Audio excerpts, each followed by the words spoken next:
કન્યા કેળવણી મહોત્સવ અને શાળા પ્રવેશ મહોત્સવ જે નિમિત્તે એકઠા થયા છે ત્યારે આપણે વચ્ચે આપણા મોંઘેરા મહેમાન શ્રી ઉસ્માડી નાણાવટી સાહેબ જિલ્લા કક્ષાના વન સંરક્ષણ અધિકારી તરીકે અત્રે અહીં ઉપસ્થિત હોય મુખ્ય મહેમાન તરીકે, સાથે લાયઝન અધિકારી શ્રી દિલીપભાઈ ભંભાણા પણ આપણી વચ્ચે હોય, તેમનું પણ અત્રે હાર્દિક સ્વાગત કરીએ છીએ.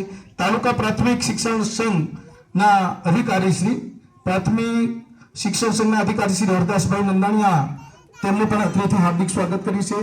સાથે સાથે બીઆરસી કોર્ડિનેટર જયેશભાઈ સોલંકી ઉપસ્થિત હોય, તેમનું પણ અત્રેથી હાર્દિક સ્વાગત કરીએ છીએ. સાથે સાથે અમારી વચ્ચે અમે આની પહેલા પણ આ વિસ્તારમાં નોકરી કરી ગયા એવા ભાઈ શ્રી ડોડિયાભાઈ આપણી વચ્ચે ઉપસ્થિત હોય, તેમનું પણ અત્રેથી હું હૃદયપૂર્વક હાર્દિક સ્વાગત કરું છું. સર્વપ્રથમ તો કન્યા કેળવણી મહોત્સવ જેનો સંપૂર્ણ લાભ સાહેબ આજે આપણે નિહાળી રહ્યા છીએ. દરેક ઓફિસમાં જઈએ, તાલુકા પંચાયતમાં જઈએ, જિલ્લા પંચાયતમાં જઈએ કે આરોગ્યની કોઈ પણ શાખામાં જઈએ કે પોલીસ વિભાગમાં જઈએ કે જંગલ વિભાગમાં જઈએ, ત્યારે આપણે